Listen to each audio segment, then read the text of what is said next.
వేడివేడిగా tasty sweet corn తినేద్దామా? అయితే మీరు కూడా నాతో పాటు ప్రిపేర్ చేసుకోండి. నేను ఫస్ట్ అయితే 3 స్వీట్ కార్న్ పత్తులు అయితే తీసుకున్నాను. దాన్ని పీచు లేకుండా చాలా నీట్గా అయితే చేసేసుకున్నాను. మీరు కూడా ఇప్పుడు నేను చేసుకున్న విధంగా అయితే మీరు కూడా చేసేసుకోండి. ఇంకొకటి ఏంటంటే నాకు కాడలతో తినడం ఇష్టం. కాకపోతే నేను కుక్కర్లో చేయడం వల్ల నాకు స్పేస్ సరిపోదు కాబట్టి నేను కాడలు తీసేసి పత్తుని 2 ముక్కలు వచ్చేలాగా 6 పీస్లు అయితే చేసుకుని నేను ఒక ప్లేట్లో అయితే పెట్టుకున్నాను. మీరు కూడా ఈ విధంగా అయితే చేసేసుకోండి. చేసుకున్నాక నేను చిన్న కుక్కర్ గిన్నె అయితే యూస్ చేస్తున్నాను. పెద్ద కుక్కర్ గిన్నె అయితే స్పేస్ ఉంటుంది. కాకపోతే ఏంటంటే చిన్న కుక్కర్ గిన్నె అయితే చాలా స్పీడ్గా అయితే అయిపోతుంది. కాబట్టి నేను ఏంటంటే చిన్న కుక్కర్ గిన్నె అయితే యూస్ చేశాను. క్యాప్ఫిషన్కి వచ్చేసరికి విజిల్ బ్యాక్ సైడ్ బెల్ట్ అయితే డెఫినెట్గా ఉండాలి. ఎందుకంటారా ఆ బెల్ట్ చాలా మంది అయితే మర్చిపోతారు. అందరూ నేను ఒక్కదాన్ని కాబట్టి నేనైతే చెప్తున్నాను. ఇప్పుడు అదేవిధంగా నేనైతే కుక్కర్ అది ఉండేలాగా బెల్ట్ అయితే ఉండేలా చూసుకున్నాను. తీసుకున్న కుక్కర్లో ఏం చేశాను, నేను 2 లోటాల వరకు వాటర్ అయితే వేసుకున్నాను.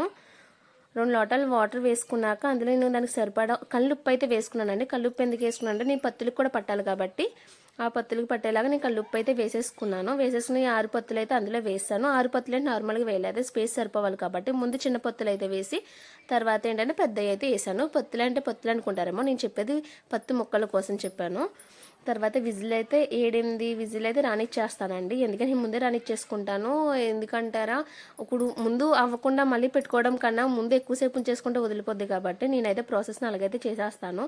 నేను నార్మల్గా అయితే అది ఆవిరి అయ్యే వరకు ఉంచేస్తాను. నేను వీడియో తీస్తున్నాను కాబట్టి ఇప్పుడు స్పూన్తో అయితే ఆవిరి మొత్తం వెళ్ళేలాగా అయితే ఓపెన్ చేసి పెట్టేసుకున్నాను. అది సౌండ్ లేకుండా అయితే చేసుకున్నాను. మొత్తం సౌండ్ అయిపోయాక అయితే నేను దాన్ని తీసి పక్కకు పెట్టేసుకుని దాన్ని అయితే ఓపెన్ అయితే చేసేసుకున్నానండి. మీరైతే ఒకటి గుర్తుపెట్టుకోండి, ఆవిరి పోయాక ఓపెన్ చేయండి. ఆవిరినప్పుడు మీరు ఓపెన్ చేస్తే మ్యాక్సిమం ఆ కుక్కర్ అయితే పేలిపోయే అవకాశం ఉంది. కాబట్టి ఆవిరి వెళ్ళిపోయాక మీరు ఓపెన్ అయితే చేసుకోండి. నేను అలాగే బెజ్జల గిన్నె నార్మల్ గిన్నె అయితే రెడీగా పెట్టేసుకున్నాను. ఎందుకంటే వాటర్ డ్రాప్స్ ఏమన్నా కింద నుంచి వెళ్ళిపోతాయని. అలాగే నేను ఒక్కొక్కటి ఏంటంటే స్పూన్తో అయితే తీసుకుని డివైడ్ అయితే చేసేసుకున్నాను. ఇలా మనం కాసేపు వదిలేసుకుంటే అది కొంచెం చల్లబడతాయి. నార్మల్గా నేనే అవి తీసేద్దాను. కాకపోతే ఏంటంటే అవి బాగా వేడిగా అయితే ఉన్నాయి, ఆవిరిపోయేదాకా అయితే ఉంచలేదు కదా, బలవంతంగా తీసేయడం వల్ల చాలా వేడిగా ఉన్నాయి. మనం ఏంటంటే ఇప్పుడు ఈ పొత్తుని తీసుకుని 2 లైన్స్ అయితే చేత్తో తీసేసుకున్నాము. నార్మల్గా అయితే కట్ చేసేస్తున్నారు. ఇప్పుడు యూట్యూబ్ చూసిన ఎందులో చూసిన కట్ చేసి చూపిస్తున్నారు. అందులో ఏంటంటే ఎలాగైనా సరే ముక్కల కింద ఉండిపోతాయి, మనకు అంత అవ్వదు. కాబట్టి నేను ఏంటంటే నార్మల్ ప్రాసెస్లోనే 2 లైన్స్ అయితే తీసేస్తున్నాను.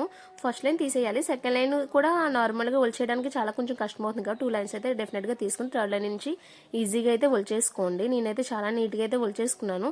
ఇది నేను మా విన్ను అయితే బాగా ఇష్టంగా ఎక్కువ తింటాడండి. దీన్ని ఏంటంటే నైట్ టైం కన్నా మార్నింగ్ ఎక్కువే పెట్టండి. నైట్ టైము డైజెషన్ అవ్వదంటారు, కాకపోతే పిల్లలకి ఇది చాలా మంచిదండి. పొట్టనొప్పులు అవి రావడం అంతా ఏముండదు, అలా పొట్టనొప్పి వస్తుంది అంటారు. కాబట్టి మీరైతే ఒకసారి పిల్లలు కూడా ఇచ్చి ట్రై చేయండి, వాళ్ళకి కూడా బాగా నచ్చుతుంది.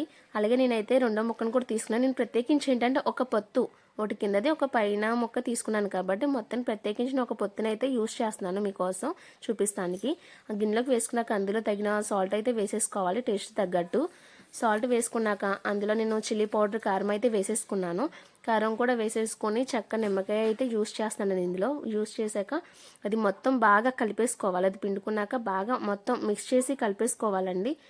మనం ఎంత బాగా కలుపుకుంటే అంత బాగా ఏంటంటే సాల్ట్, చిల్లీ పౌడర్ కానీ లెమన్ జ్యూస్ కానీ బాగా కలుస్తుంది. అది ఏంటంటే ఆ స్వీట్ కార్న్ ఒక్కో మొక్క చాలా టేస్ట్గా అయితే ఉంటుంది. నేను ఇదే కాదండి, నాకు ఇంకా వెరైటీస్ అయితే నేను ఈ వీడియోలో అప్లోడ్ చేస్తాను మీకు యూట్యూబ్లో. అందుకు ఇప్పుడు ప్రజెంట్ అయితే ఇదే చేశాను సింపుల్గాని, ఎందుకంటే ఇది నా ఫస్ట్ వీడియో కాబట్టి కుకింగ్లోని. ఒకసారి మీరు ట్రై చేసి ఎలా ఉందో నాకు కామెంట్ అయితే పెట్టండి. ఇంకోటి ఏంటంటే ఈ వీడియో మీకు నచ్చినట్టయితే లైక్ చేయండి. మోర్ వీడియోస్ కోసం సబ్స్క్రైబ్ చేసుకోండి. Thank you.